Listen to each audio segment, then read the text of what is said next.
Hello friends, ओम श्री गणेशाय नमः। जय श्री कृष्णा। आप सभी का स्वागत है आपके अपनी यूट्यूब चैनल पर। फ्रेंड्स, आज हम आपको इस वीडियो में बताने जा रहे हैं अधिक मास अर्थात पुरुषोत्तम मास महात्म के 10वें अध्याय की कथा के बारे में। फ्रेंड्स, वीडियो शुरू करने से पहले आपसे रिक्वेस्ट है, अगर आप हमारे चैनल पर नए हैं और आपने अभी तक चैनल को सब्सक्राइब नहीं किया है तो प्लीज़ सब्सक्राइब कीजिएगा चैनल को। साथ ही प्रेस कीजिएगा बेल आइकन को, जिससे नए वीडियो से रिलेटेड नोटिफिकेशन आपको तुरंत प्राप्त हो सके। और वीडियो पसंद आने पर वीडियो को लाइक और शेयर जरूर कीजिएगा, ताकि सभी भक्तों को इस वीडियो का लाभ प्राप्त हो सके। और कमेंट बॉक्स में जय श्री कृष्णा जरूर लिखिएगा। श्री गणेश जी को प्रणाम करते हुए पुरुषोत्तम भगवान श्री कृष्ण जी संपूर्ण सृष्टि का पालन करने वाले, भगवान विष्णु जी ज्ञान प्रदान करने वाले, सरस्वती माँ, सब पुराणों के कर्ता श्री व्यास जी तथा सभी ज्ञानी जनों के चरण कमलों में नमस्कार करके भगवान की श्रद्धा और भक्ति रस में डूबे हुए पुरुषोत्तम मास महात्म की कथा कहते हैं। पुरुषोत्तम मास महात्म 10वां अध्याय प्रारंभ। नारद जी बोले, हे तपोनिधि परम क्रोधी दुर्वासा मुनि ने विचार करके उस कन्या से क्या उपदेश दिया, सो आप मुझसे कहिए। सूत जी बोले, हे द्विजो, नारद का वचन सुनकर समस्त प्राणियों का हित कर दुर्वासा का गुह वचन बद्रीनारायण बोले।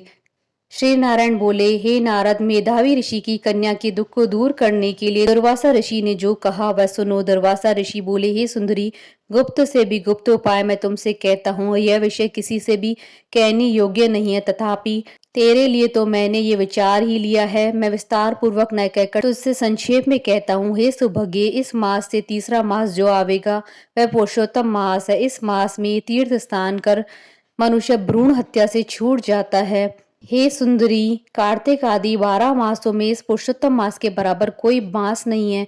जितने मास तथा पक्ष और पर्व हैं वे सब पुरुषोत्तम मास की 16वीं कला के बराबर भी नहीं है। वेदोक्त साधन और जो परम पद प्राप्ति के साधन है वह भी इस मास की 16वीं कला के बराबर नहीं है। 12,000 वर्ष गंगा स्नान करने से जो फल मिलता है और सिंघस गुरु में गोदावरी पर एक बार स्नान करने से जो फल मिलता है, हे सुंदरी, वही फल पुरुषोत्तम मास में किसी भी तीर्थ पर एक बार स्नान करने मात्र से ही मिल जाता है। बाले, यह मास श्री कृष्ण जी का अत्यंत प्यारा है और नाम से ही यह भगवान का स्मारक है। इस मास में पुरुषोत्तम भगवान की सेवा पूजा करने से समस्त कामनाएं सिद्ध होती है। अतः इस पुरुषोत्तम मास का तू शीघ्र ही व्रत कर। पुरुषोत्तम भगवान की तरह प्रसन्नता पूर्वक मैंने भी इस मास की सेवा की है। एक समय क्रोध में मैंने अम्बरीश राजा को भस्म करने के लिए अर्थकृत्या भेजी थी। सो हे बाले, तब हरि ने जलता हुआ सुदर्शन चक्र मुझको ही भस्म करने के लिए उसी समय मेरे पास भेजा। तब पुरुषोत्तम मास के प्रभाव से ही वह चक्र हट गया। हे सुंदरी, वह चक्र त्रिलोक को भस्म करने में सामर्थ्य रखने वाला जब मेरे पास आकर खाली चला गया तब मुझे बड़ा विस्मय हुआ। इसलिए हे सुभगे, तू भी पुरुषोत्तम मास का व्रत कर। इस प्रकार मुनि की कन्या को कहकर दुर्वासा ऋषि ने विराम लिया। श्री कृष्ण जी बोले, हे राजन, दुर्वासा का वचन सुन। भावों की प्रबलता के कारण असूया से प्रेरित वह कन्या मूर्खतावश दुर्वासा से बोली। बाला बोली, हे ब्राह्मण, हे मुने, आपने जो कहा है वह मुझे रूझता नहीं है। माघादी मास कैसे कुछ भी फल देने वाले नहीं है, कार्तिक मास कम है, ऐसा आप कैसे कहते हैं?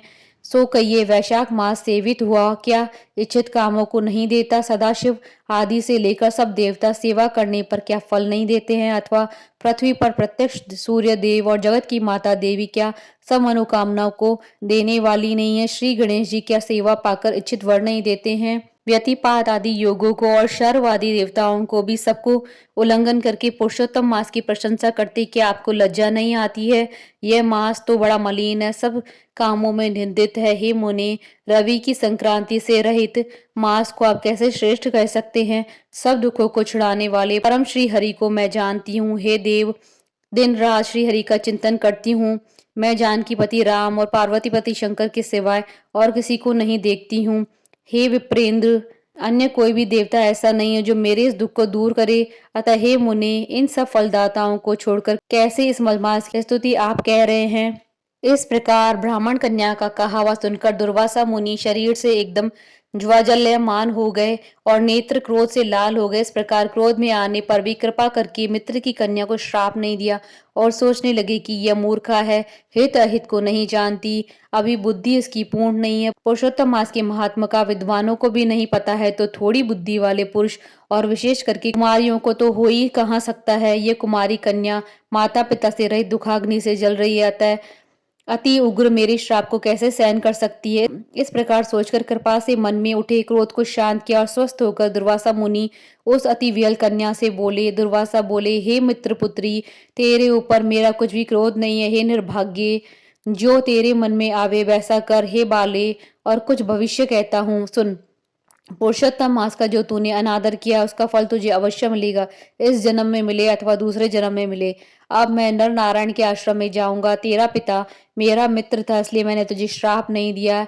तू बाल भाव के कारण अपनी शुभाशुभ तथा हिताहित को नहीं जानती। शुभाशुभ भविष्य की कोई टाल नहीं सकता है। अच्छा, हमारा बहुत समय व्यतीत हो गया, अब हम जाते हैं, तेरा कल्याण हो। श्री कृष्ण बोले। ऐसा कहकर महाक्रोधी दुर्वासा मुनि शीघ्र चले गए। दुर्वासा ऋषि के जाते ही पुरुषोत्तम मास की उपेक्षा के कारण कन्या निष्प्रभा हो गई। तदंतर बहुत देर तक कन्या ने सोच विचार कर निश्चय किया कि देवताओं के भी देवता तत्काल फल देने वाले पार्वती पति शिव की तप द्वारा आराधना करूंगी। हे नृप मेधावी ऋषि की कन्या ने मन में इस प्रकार निश्चय करके अपने आश्रम में रहकर ही भगवान शंकर की कठिन तप करने को तत्पर हो गई। सूत जी बोले, बहुत फलों के दाता लक्ष्मीपति को वैसे ही सावित्री पति ब्रह्म को छोड़कर एवं दुर्वासा के प्रबल वचन की निंदा कर वह ऋषि कन्या अपने आश्रम में ही अंधक को मारने वाले शंकर की सेवा के लिए तत्पर हो गई। इति श्री वृहत नारद पुराणीय पुरुषोत्तम मास महात्मा 10वां अध्याय संपूर्ण। बोलिए भगवान विष्णु जी की जय, सनातन धर्म की जय। हमारे साथ इस वीडियो में अंत तक बने रहने के लिए आपका धन्यवाद। ओम श्री गणेशाय नमः। जय श्री कृष्ण।